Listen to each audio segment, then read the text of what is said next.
کیا آپ یہ بات جانتے ہیں کہ گلی، روڈز، پل، الیکٹریسٹی، گیس اور ایسی دیگر سہولیات فراہم کرنا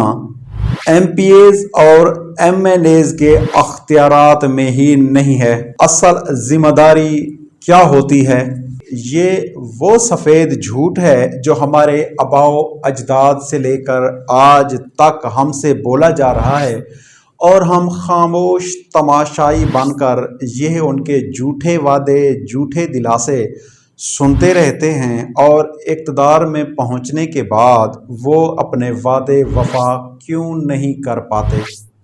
امید ہے آج کی یہ ویڈیو آپ پوری دیکھیں گے اور آپ کو یہ ویڈیو پسند آئے گی، اور آپ ہمارے چینل کو سبسکرائب کریں گے، لائک کریں گے، کومنٹ کریں گے اور دوستوں کے ساتھ بھی شیئر